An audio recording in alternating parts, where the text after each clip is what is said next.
Welcome to another one of my crazy excursions. This time a company sent me a new product to test out. It's called Yakhacker. It's a cup holder, goes on SUPs. I'm going to give it a shot and see how it works out on this trip. We'll be glad to test out any products anyone wants to send us.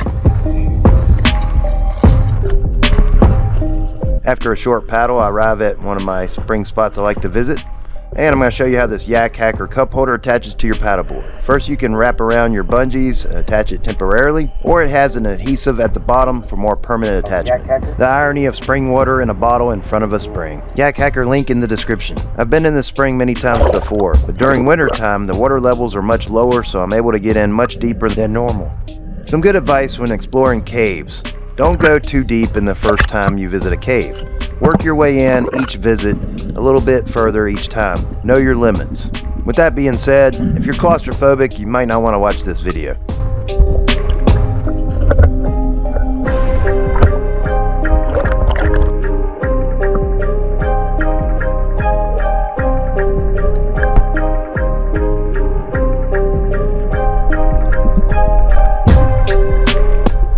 This spring is pretty tight.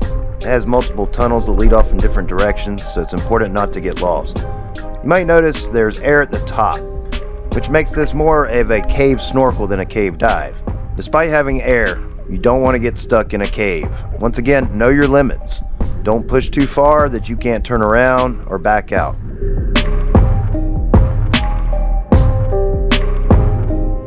Some scenes from the 360 camera provides perspective on how tight this place is.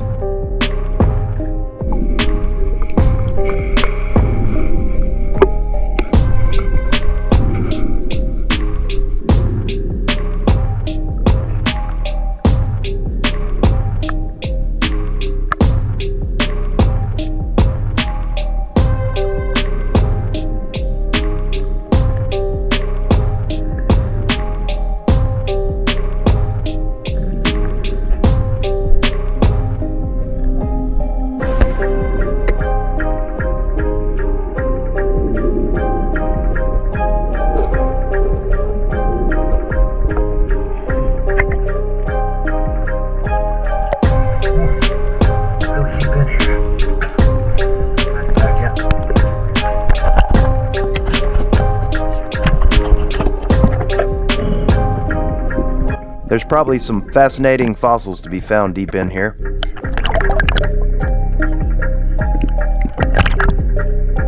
Many times I've had to back out of this tunnel. On this occasion, I'm going to make it to the intersection where I can ball up really tight and turn around.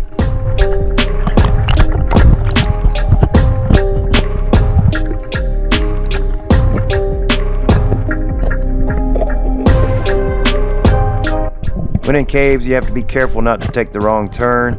It's a good idea to bring guidelines if you're not familiar with the route. And of course, always bring 2, preferably 3 or more lights.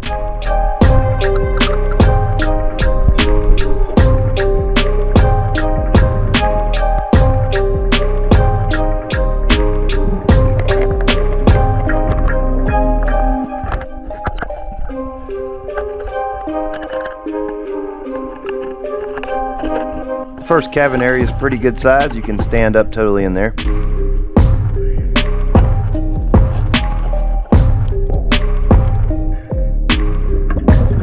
When I see trash in a spring, I try to pick it up, even if it's an antique.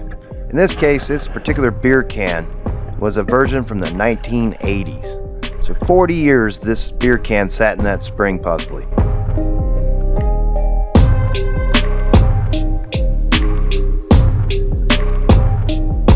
Just the other day, I revisited that spring and found plenty new beer cans to replace the one I took.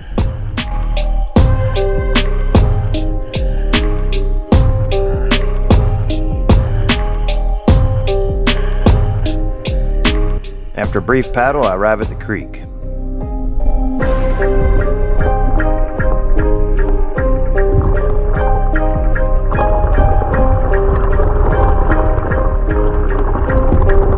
At least in storms during the winter in Florida, you don't have to worry about lightning as much.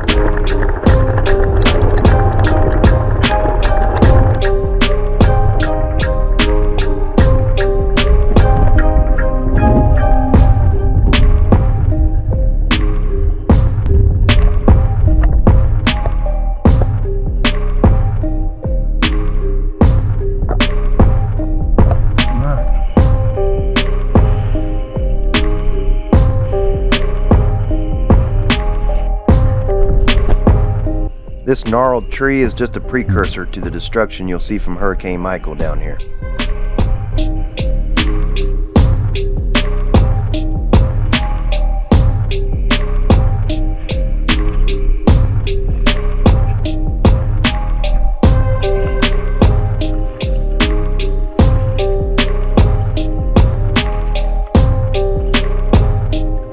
Well, that's the end of the line for the paddleboard. Time to go on foot.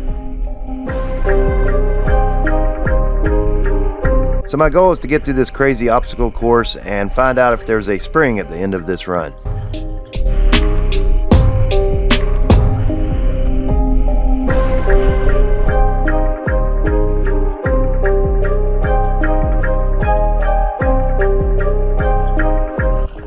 Navigating these dead tree trunks can be very dangerous. I try my best not to touch any of them or climb on them any more than necessary.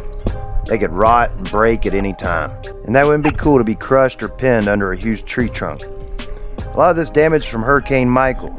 We actually rode out the hurricane not too far from here. The whole area was devastated, and it's taken 3 or 4 years to recover somewhat.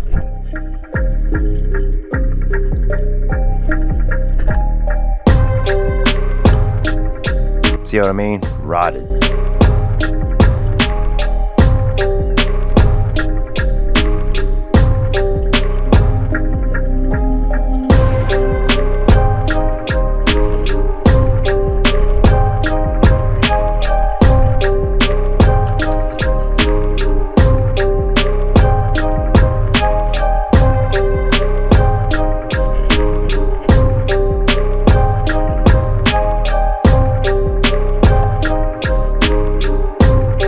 There's a lot of water coming from somewhere in here, but the obstacles keep getting more daunting.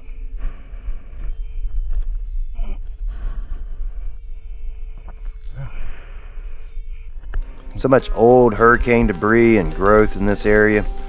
I'm not sure when anybody's ever been back here.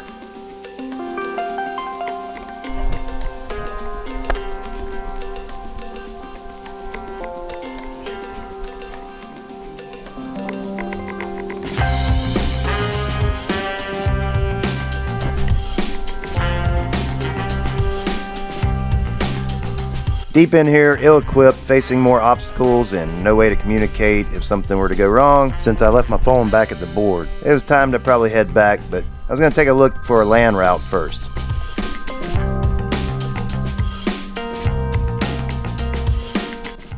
The creek and the spring run form a narrow peninsula along here, but it's full of briars and not very easy to get through.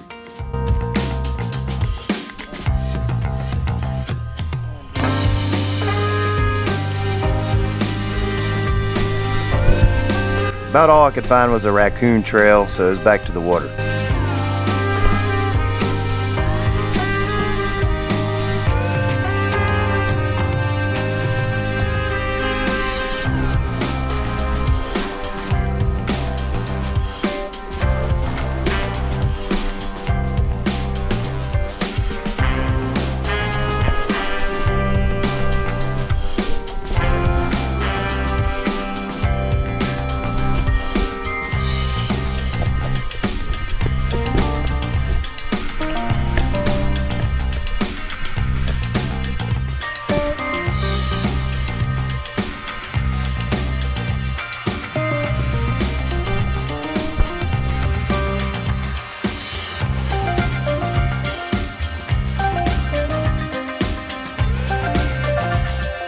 Safely back on my board, it's time to head back to the creek and see what else I can find.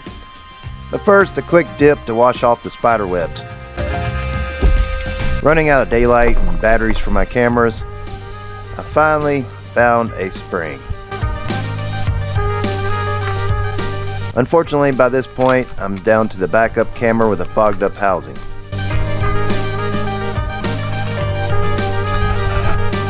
The spring run was very difficult to navigate, very thick mud I was sinking in, but I finally made it to the spring head.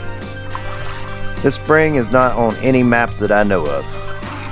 It's kind of hard to see, kind of hard to find. Doesn't look like it's been disturbed in a long time. Walking through the spring run, I noticed the areas that I stepped, there was white clouds, as if there's phosphorus in this spring.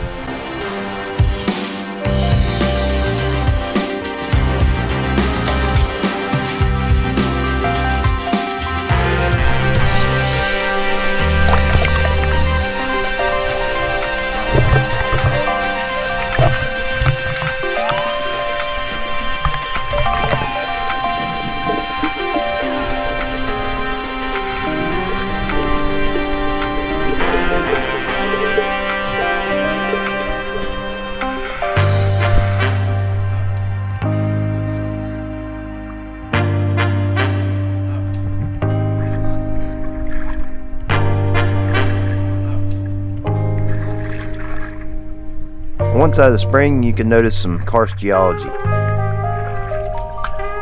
I'll definitely have to come back and check out this spot further, but it's getting dark and time to wrap it up. Make sure to hit that subscribe button if you haven't already. We have many more videos coming soon exploring real Florida.